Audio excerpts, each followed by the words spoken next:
Partnerom tejto relácie je spoločnosť Arimex Bratislava. Pekné popoludne z Nitry, vážení diváci. Vítajte pri sledovaní diskusie TV Roľnícke noviny. Dnes je streda 17. júna a slovenskí poľnohospodári začínajú jednu z najdôležitejších udalostí tohto roka, ktorou je žatva, a tej sa v dnešnej diskusii budeme venovať. Pozrieme sa najmä na očakávané úrody obilnín a olejnín a vývoj cien na trhu s komoditami. Budeme sa pýtať, ako do prognóz úrod zasiahlo sucho, ako sa v peňaženkách pestovateľov odrazili alebo ešte len odrazia zmeny v nákladoch na energie či hnojivá. Pozrieme sa však aj za hranice našich polí, na svetové burzy a na to, ako geopolitické napätie v Čiernom morskom regióne či na Blízkom východe ovplyvňuje likviditu a výkupné ceny u nás doma. Naším hosťom, ktorý nám pomôže zorientovať sa v tom, či predávať z pola alebo budovať zásoby, je obchodník s komoditami a zároveň predseda Slovenského zväzu olejninárov, pán Jozef Rebro. Vítajte u nás. Dobrý deň prajem, zdravím všetkých a teším sa na to, že rozoberieme si tú otázku, ktorá zaujíma všetkých našich farmárov. Určite áno. Tohtoročná žatva začala rekordne v skorom termíne. Už 10. júna hlásili z južného Slovenska, že začali zbierať z polí ozimný jačmeň. Aké máte doterajšie informácie z polí, ako to vyzerá, čo môžeme očakávať, ako vlastne ovplyvnilo sucho prognózy úrod? Tohtoročná žatva bude vychádzať z tej situácie, ktorá tu bola od začiatku roku. Od začiatku roku sme mali nedostatok dažďov, zima bola mierna, bez snehu, takže keď prišla jar, tak sme mali veľmi nízky objem vlahy v pôde.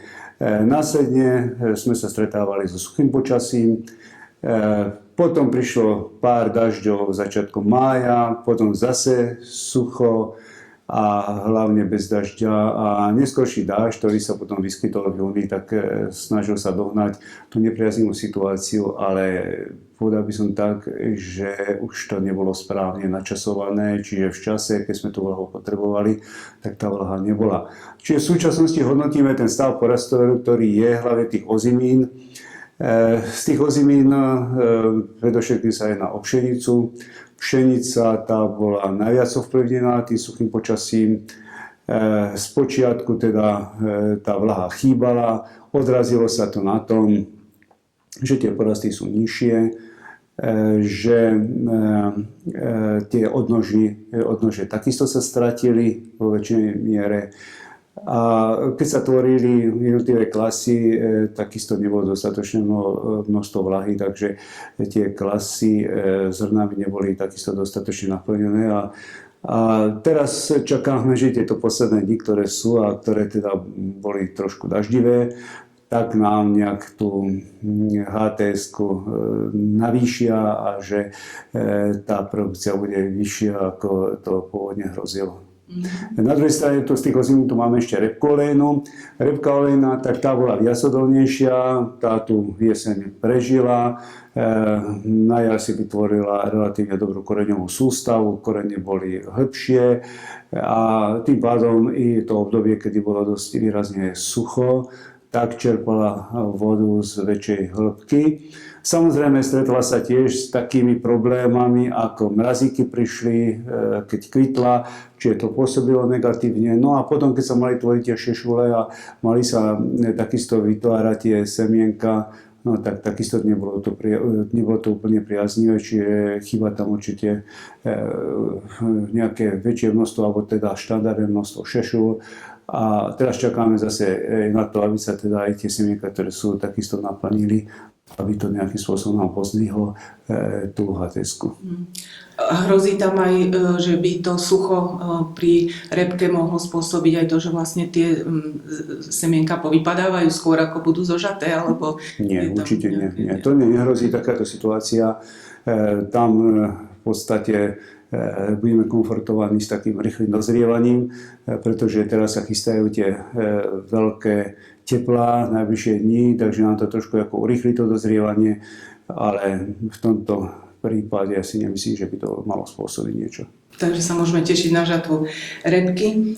A v úvode som spomínala vlastne aj v súvislosti so situáciou v zahraničí že sa zvýšili náklady na vstupy, ako sú energie, hnojivá alebo dopravné náklady. Ovplyvnili už teraz vlastne toto obdobie pri zakladaní tohto ročnej úrody, alebo to skôr očakávame na jeseň tohto roka pri zakladaní novej úrody? Áno, celé toto obdobie, ktoré bolo, tak bolo silno poznamenané práve nárastom vstupov. Ako ste hovorila, jedná sa o energie a z tých energií by sme povedali, že je to cena elektrickej energie, je to cena plynu, na druhej strane je to cena takisto aj palív, čiže sú to všetko tie veci, ktoré úzko súvisia aj s tou poľnohospodárskou výrobou. Pokiaľ hovoríme napríklad o cene palív, tak to nie je len to, čo farmári používajú vo vlastných podnikoch. Tieto náklady sú s tým nárastom úzko spojené, ale na druhej strane ten tovar od nich musí aj niekde odísť a tým pádom sa ten nárast tých energií prejavil i v tom, že náklady na dopravu do destinácie, kde boli tieto tovary určené, tak významným spôsobom narastol. Čiže toto sa tiež podiela na tom, že odoberá z ceny tej komodity. Na druhej strane, keď si pozrieme ďalšiu veľmi dôležitú vstupnú zložku, tak to sú hnojivá. Plyn v podstate výrazným spôsobom teda nám ovplyvňoval cenu hnojív. Cena hnojív pod týmto vplyvom rástla a hnojivá, pokiaľ by sme mali potom rozoberať hnojiva, no tak tých prvkov, ktoré tú cenu tých hnojív zvyšovali, tak tých je skutočne oveľa viac.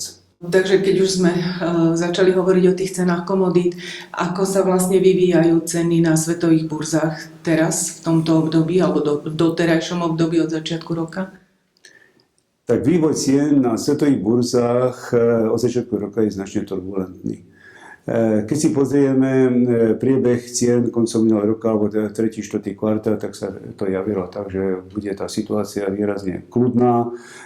Prišiel koniec roku, zrazu sa začalo teoreticky hovoriť o možnom vojnovom konflikte Irán-Amerika.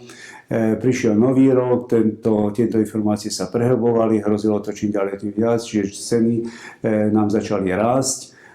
No a potom sa stalo v tom februári, že tomu konfliktu došlo.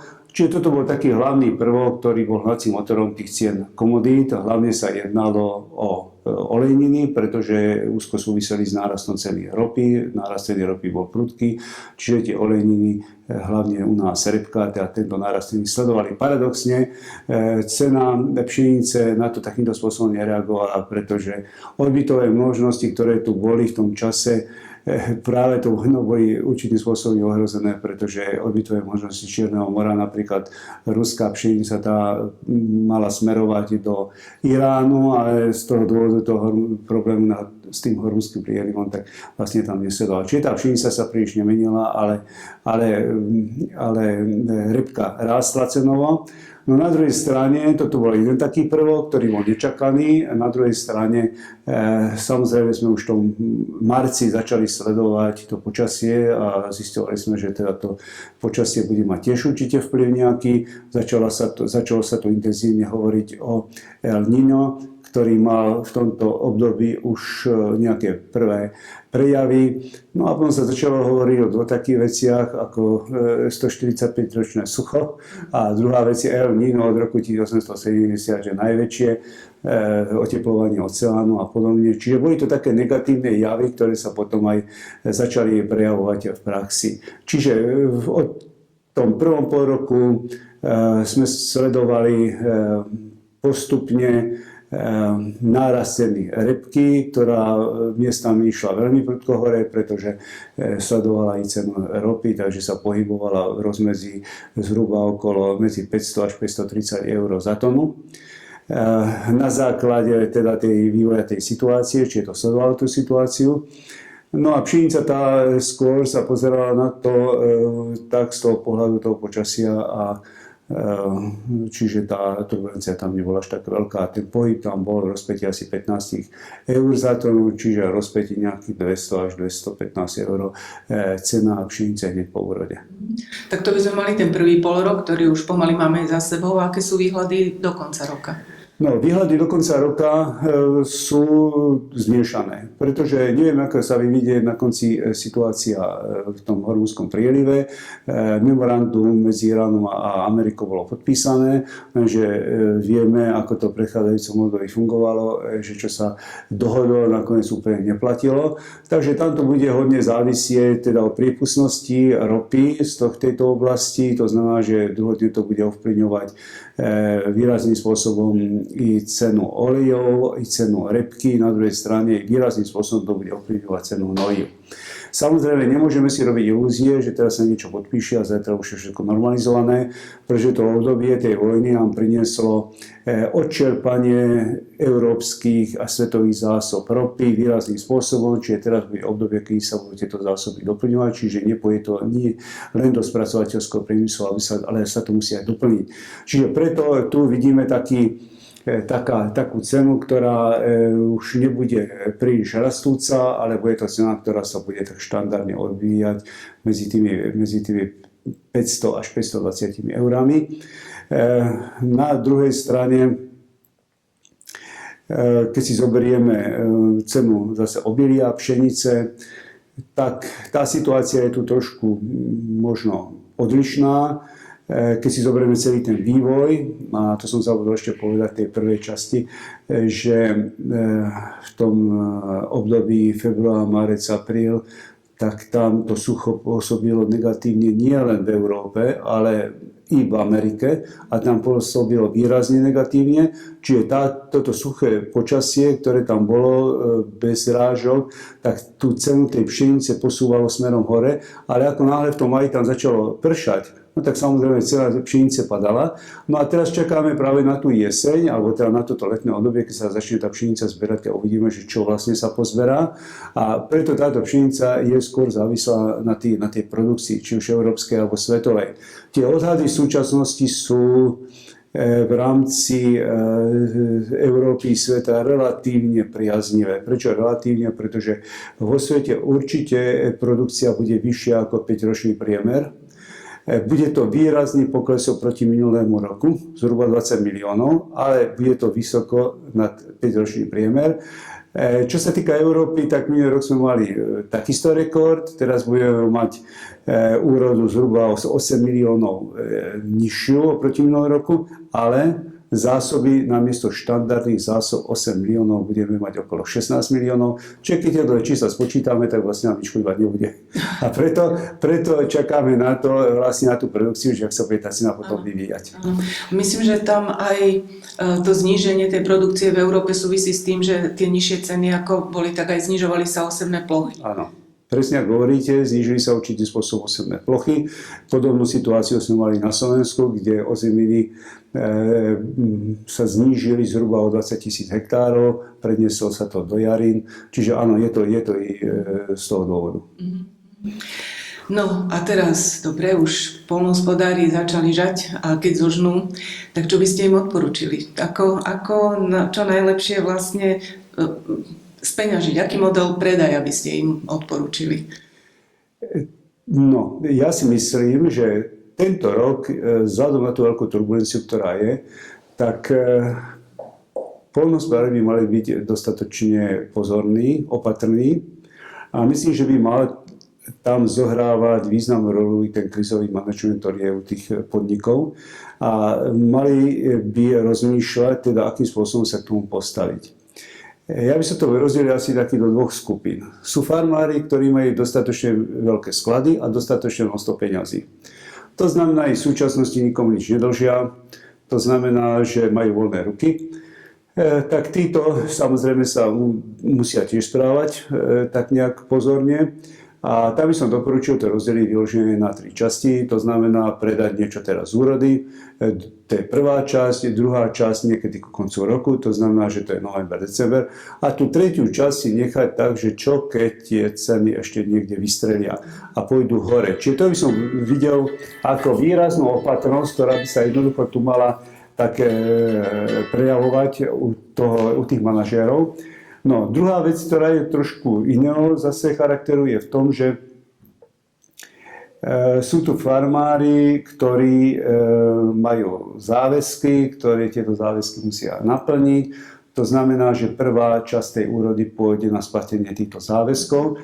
Tam je veľmi dôležité, aby si vytvorili buď nejaké voľné finančné prostriedky na založenie novej úrody, čiže tieto by tam mali ostať. To znamená, že od toho závisí takisto, či predajú toľko komodít, ktoré by len pokryli záväzky, alebo ešte predajú viac komodít, aby mali voľné finančné prostriedky na založenie úrody. Čiže tu zrejme bude trošku rozhodovanie iné, viazané na tú situáciu. Samozrejme, môžu sa tomu postaviť takým spôsobom, že dobre, splatím si záväzky a nejaký žiadam si od tých obchodných partnerov zase nejaký dodavateľský úver na tú novú úrodu, čiže založím nejaké tie objemy už z úrody 27. Ale napriek tomu nejaký ten malý objem by sa mal z toho ešte ostať a rozhodnúť sa, dobre, tak nechám si to na budúci rok a uvidím, že jak budem s tým pracovať. No, takže majú nad čím rozmýšľať. Myslím, že ako to urobiť tak, aby čo najlepšie predali vlastne tú svoju úrodu. A ešte sa opýtam možno, keďže teraz už máme všetko v telefóne a v počítači, že aj investujeme cez telefón a podobne. Či sú aj nejaké nové postupy alebo nové metódy predaja treba aj komodít takýmto spôsobom digitálnym? Áno, v priebehu posledných 2 rokov sme videli takéto nejaké pokusy alebo také nápady, že dobre, riešme to digitálnym spôsobom. V čom to spočíva? Spočíva v tom, že je nejaká platforma, prihlási sa do toho farmár, vidí tam tú ponukovú situáciu a povie si, áno, predávam. Nemyslím si úplne, že v tomto sektore je to len o tom predať na základe nejakej platformy bez kontaktu s tou druhou stranou. Pretože pokiaľ to predáva konkrétnej firme, konkrétnemu zákazníkovi, tak títo sa vzájomne poznajú, vedia svoju situáciu, vedia ako reagovať. Hlavne obchodné spoločnosti reagujú na konkrétne potreby toho zákazníka. Či nie, ale nie je to len o tom, že tak predaj a zaplatím ti a podobne, ale je to aj správne načasovanie a podobne. Čiže kopu takých komunikácií tam je, ktoré vychádzajú z tej situácie toho farmára a ten obchodník jednoducho, pokiaľ sa s ním dobre pozná, tak mu vychádza vysoko v ústretí, čo teda na takejto nejakej digitálnej platforme si myslím, že to nie je možné. Áno, určite to je také neosobné. Že áno, je to také neosobné a špeciálne napríklad môže to fungovať niekde v Európe, ale historicky Slovensko je skôr orientované na ten osobný kontakt. Tie dlhodobé vzťahy. Áno, a dlhodobé vzťahy. Dobre, máte ešte nejaké odporúčanie, čo by mali poľnohospodári sledovať, podľa čoho sa orientovať, alebo nejaké také záverečné slovo? Poľnohospodári by si mali zvážiť, v akej situácii sa nachádzajú pri tvorbe svojho obchodného plánu. To znamená, aké sú to tie kritériá. Tak by som povedal také všeobecne, teraz nie je to teda orientované na určitého zákazníka, ale v tejto situácii by som mal pozrieť na to, že áno, mám sklady na uskladnenie, vhodné sklady. Druhá veľmi podstatná vec, mám dostatočné množstvo finančných prostriedkov, aby som jednoducho mohol to skladovať. To je druhá taká vec na zamyslenie. A tretia vec je, ktorá je veľmi dôležitá, že predsa mám nejaký finančný plán a nákladový plán, ekonomický plán a pozerám sa na to, že kde sú moje hranice, kde sa stretávajú nákladové položky s výnosovými položkami. To znamená, že to je prvé kritérium, keby som sa mal rozhodnúť, že áno, som na to pomyslenou čiarou, to znamená, že mi ten obchod prináša nejaký zisk a mi to pokrie všetky náklady, mám ten zisk. Čiže tam by som začal už veľmi intenzívne uvažovať o tom, že by som mal niečo predať. A keď to takýmto spôsobom po určitých krokoch robím, no tak viem, že som predal a mám z toho zisk. Samozrejme, keď to vychádza, no tak môžem predať komodity aj naraz. A vidím, že už mám zafixovaný zisk, už je to všetko v poriadku a už sa nemusím o to starať, pretože ten trh nie je jedna prianka idúca hore, ale vzhľadom na tú turbulenciu, ktorá je vo svete i v Európe, tak jednoducho, dnes sa pozerám na to, že som v zisku 10 eur a videli ste trhy, napríklad v poslednom čase tie repkové, no tak za 4 dní 28 eur dole, no tak si hovorím, mám 10 eur zisku, za 4 dní mám 18 alebo 17 eur stratu. Čiže to som doporučoval jednoducho sa pozerať určite na tú čiaru výnosovú a pokiaľ nám vytvára možnosti na zisk, tak by som po častiach tento zisk aj realizoval. Ďakujem veľmi pekne, pán Rebro. Som veľmi rada, že sme sa mohli pozrieť na tie, aj tie širšie vzťahy, ktoré vlastne ovplyvňujú tú situáciu u nás. A myslím, že to bolo veľmi, veľmi prínosné aj pre prax. Vám, ktorí ste nás sledovali, ďakujeme za pozornosť a tešíme sa na stretnutie zase pri nejakom ďalšom programe pre TV Roľnícke noviny. Dovidenia. Ďakujem pekne a prajem farmárom veľmi úspešnú žatvu. Ďakujem pekne. Dovidenia. Ďakujem. Partnerom tejto relácie bola spoločnosť Arimex Bratislava.